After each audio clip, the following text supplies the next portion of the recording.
subscribe to Mufti Akmal Mujahid online and press the bell icon for more videos. انشاءاللہ تمہاری ہر دعا قبول ہوگی۔ حضور نبی کریم رؤوف رحیم صلی اللہ علیہ وآلہ وسلم نے فرمایا، یہ الفاظ پڑھ کر دعا مانگو، آپ کی ہر دعا قبول ہوگی۔ بسم اللہ الرحمن الرحیم۔ ناظرین، دعا عاجزی، انکساری اور بے چارگی کے اظہار کو کہتے ہیں۔ عبادت کی اصل روح اللہ تعالیٰ کے سامنے اس کی قدرت، اطاعت اور اپنی کم ہمگائی اور ذلت کا اظہار کرنا ہے۔ دعا کو عبادت کا مغز کہا گیا ہے۔ ہر عبادت کی طرح دعا بھی ایک عبادت ہے جس کو ادا کرنے کے لیے کسی وقت اور جگہ کی قید نہیں ہے، ہر جگہ ہر وقت کی جا سکتی ہے۔ اللہ کے رسول صلی اللہ علیہ وسلم کا فرمان ہے، تمہارا پروردگار سخی ہے، جب اس کا بندہ اس کی جانب دونوں ہاتھوں کو اٹھاتا ہے تو اللہ تعالیٰ کو اس بات سے حیا آتی ہے کہ انہیں خالی ہاتھ لوٹاؤں۔ دعا قبولیت کی علامت یہ ہے کہ اس کے وسیلے سے بندہ اللہ کی توجہ طلب کرتا ہے، اس سے مدد اور رحمت حاصل کرتا ہے، اس کے ذریعے وہ اپنی حاجت کی درخواست اور بے بسی کا اظہار کرتا ہے۔ چنانچہ ہم قرآن مجید کے آغاز میں بھی دعا ملے گی اور اختتام میں بھی دعا ملے گی۔ سورۃ فاتحہ میں بندہ اللہ تعالیٰ کی تعریف کے ساتھ اس کے سامنے اپنی درخواست پیش کرتا ہے، اسی طرح اللہ کی پناہ بھی طلب کرتا ہے۔ فضیلت دعا کے بارے میں نبی کریم صلی اللہ علیہ وسلم کا ارشاد مبارک ہے۔ حضرت ابو ہریرہ سے روایت ہے کہ نبی پاک صلی اللہ علیہ وآلہ وسلم نے فرمایا، کوئی چیز اللہ کے نزدیک دعا سے بہتر نہیں ہے۔ دعا سے مسلمانوں کے باہمی تعلقات مضبوط ہوتے ہیں۔ ارشاد باری تعالیٰ کا مفہوم ہے، جو ان کے بعد آئیں وہ کہیں گے کہ اے ہمارے پروردگار، ہمیں بخش دے، ہمارے ان بھائیوں کو بھی جو ہم سے پہلے ایمان لا چکے ہیں۔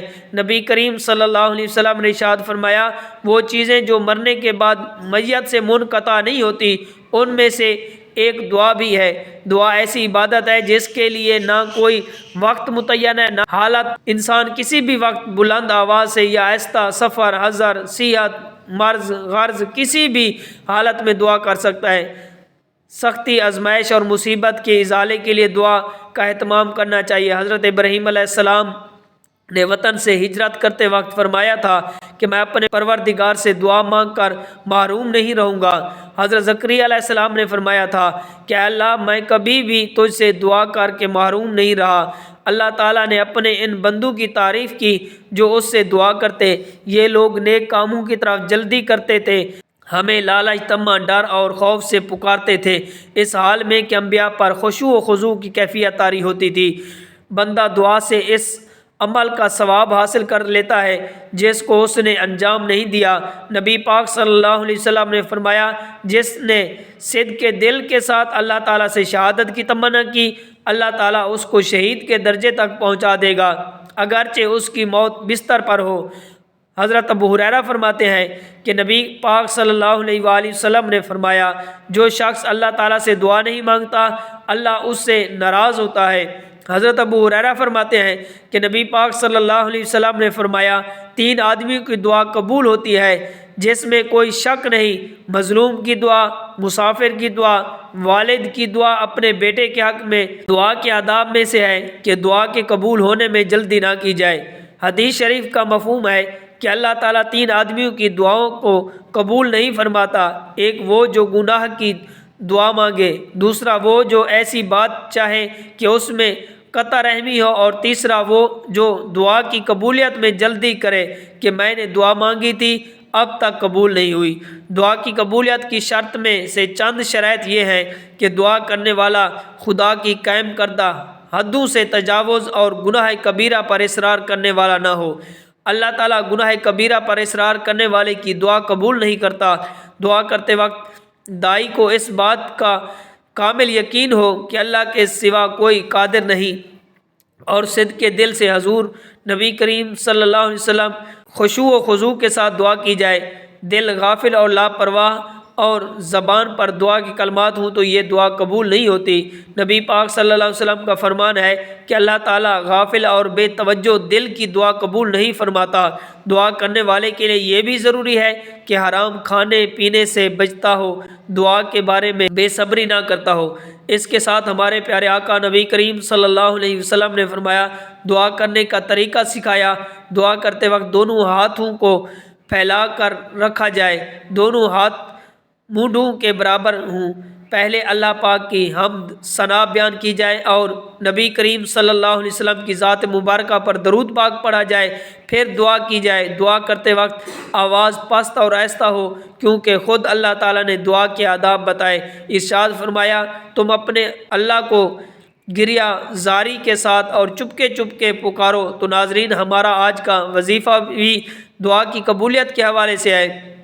جو یہ وظیفہ کرتا ہے اللہ تعالیٰ اس کی تمام دعائیں قبول کرتا ہے، اس کی تمام تنگ دستیاں، اس کی تمام پریشانیاں دور کر دیتا ہے، اس کے لیے آسانیاں پیدا کر دیتا ہے، اس کی اولاد کی قسمت جگا دیتا ہے، اس کی قسمت کے بند تالے کھول دیتا ہے، اس کے گھر میں رزق دولت کی فراوانی ہو جاتی ہے، بہت خوشحال زندگی گزارنے لگتا ہے، اس کی تمام مصیبتیں رکاوٹیں دور ہو جاتی ہیں۔ تو آئے ناظرین، چلتے ہیں آج کے اس وظیفے کی جانب، لیکن اس سے پہلے اگر آپ اس چینل پر نئے ہیں اور آپ نے ابھی تک اس چینل کو سبسکرائب نہیں کیا تو اس چینل کو ابھی سے سبسکرائب کر لیں، کیونکہ بہت سے وظائف، بہت سے اعمال آپ کے حوالے ڈیلی بیسس پر کرتا رہوں گا۔ اب عمل کیا ہے؟ کسی بھی وقت، کسی بھی نماز کے بعد جب آپ کو وقت ملے، باوضو ہو کر آپ نے نبی پاک صلی اللہ علیہ وآلہ وسلم کی ذات مبارکہ پر درود پاک پڑھنا ہے۔ درود پاک پڑھنے کے ساتھ ہی، درود پاک پڑھنے کے بعد آپ نے اپنی آنکھوں کو بند کر لینا ہے اور اپنے مقصد کی نیت کرنی ہے۔ ہر انسان کا مقصد الگ ہے، ہر انسان کی حاجت الگ ہے، ہر انسان کی خواہش الگ ہے۔ آج جس کو جو چاہیے، جتنا چاہیے، جیسے چاہیے، اپنے تمام مقصد کی نیت کیجئے گا۔ آپ کرائے کے مکان میں رہتے ہیں، آپ اپنا ذاتی گھر چاہتے ہیں، گھر مانگ لیں، گاڑی چاہتے ہیں، گاڑی مانگ لیں، من پسند نوکری کے لیے، شادی کے لیے، قرض سے نجات کے لیے پڑھ لو، میاں بیوی میں محبت کی کمی ہے، تڑپنے والی محبت چاہتے ہو، اس کی نیت کر لیں۔ آپ کی اولاد نافرمان ہے، آپ کا کہنا نہیں مانتی، اس کی نیت کر لیں، میری اولاد میرے تابع ہو جائے۔ الغرض جو بھی آپ کا مقصد ہے، اپنے مقصد کی نیت کرتے ساتھ ہی فوری طور پر آپ نے ایک بار اعوذ باللہ من الشیطان الرجیم بسم اللہ الرحمن الرحیم پڑھ کر وظیفے کا آغاز کرنا ہے۔ سب سے پہلے نمبر پر آپ نے سورۃ کوثر پڑھنی ہے۔ سورۃ کوثر کو آپ نے 10 بار پڑھنا ہے۔ پھر دوسرے نمبر پر آپ نے جو وظیفہ پڑھنا ہے وہ وظیفہ یا اللہ یا رحمان یا رحیم کا وظیفہ ہے۔ یہ وظیفہ آپ نے کیسے پڑھنا ہے اور کتنی بار پڑھنا ہے؟ توجہ کیجئے گا۔ یا اللہ یا رحمان یا رحیم ایک بار ہو گیا، یا اللہ یا رحمان یا رحیم 2 بار ہو گیا۔ اسی طرح آپ یا اللہ یا رحمان کو ہاتھ کی انگلی پر پڑھ لیں یا تسبیح کے دانوں پر پڑھ لیں۔ آپ نے صرف اس کو 11 مرتبہ پڑھنا ہے۔ اب اس کے بعد تیسرے اور آخری نمبر پر جو وظیفہ آپ نے پڑھنا ہے وہ وظیفہ ایک قرآنی آیات کا وظیفہ ہے، اور یہ ایک قرآنی دعا بھی ہے جسے ہم نماز کے اندر بھی پڑھتے ہیں۔ وہ قرآنی دعا یہ ہے کہ رب اجعلنی مقیم الصلاۃ ومن ذریتی ربنا وتقبل دعا ربنا اغفر لی ولوالدی وللمؤمنین یوم یقوم الحساب۔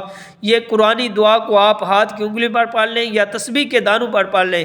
آپ نے صرف اس کو 100 مرتبہ پڑھنا ہے، یعنی ایک مکمل تسبیح آپ نے اس آیات مبارکہ کی پڑھنی ہے۔ یہ تسبیح پڑھ کر آپ نے آخر میں اتنا ہی درود پاک پڑھنا ہے جتنا وظیفہ شروع کرنے سے پہلے آپ نے پڑھا تھا۔ اب آپ کا عمل مکمل ہو گیا ہے۔ یہ وظیفہ پڑھ کر آپ جو بھی دعا مانگو گے اللہ کے فضل و کرم سے آپ کی ہر دعا قبول ہوگی۔ ویسے تو یہ آیات کریمہ ایک جامع دعا ہے، لیکن اس کے بعد اگر آپ اپنی دنیاوی خواہشات کے لیے اللہ تعالیٰ سے دعا مانگنا چاہیں تو بھی آپ دعا مانگ سکتے ہیں۔ دعا ہے کہ اللہ پاک ہمیں صحیح معنوں میں پکا سچا مسلمان بنائے۔ آج ہم مسلمانوں کو دعاؤں کی اہمیت و فضیلت معلوم نہیں، اللہ ہمیں اس کی اہمیت کو جاننے کی توفیق دے اور ہم اپنے رب سے بار بار اور خوب مانگنے والے بن جائیں۔ اللہ کے خزانوں میں کوئی کمی نہیں، وہ ہمیں اپنے خزانوں سے لینے والا بنا دے، آمین۔ اور اللہ تعالی ہماری تمام پریشانیاں، مصیبتیں دور فرمائے۔ دعا ہے کہ اللہ تعالی میرا سنانا، آپ کا سننا اپنی پاک بارگاہ الہی میں قبول و منظور فرمائے۔ محترم ناظرین، آپ سے گزارش ہے کہ اللہ تعالیٰ کے 99 ناموں میں سے کوئی ایک نام لکھ کر کمنٹ میں ضرور شیئر کریں۔ اللہ تعالیٰ ہم سب کا حامی و ناصر ہو، آمین ثم آمین۔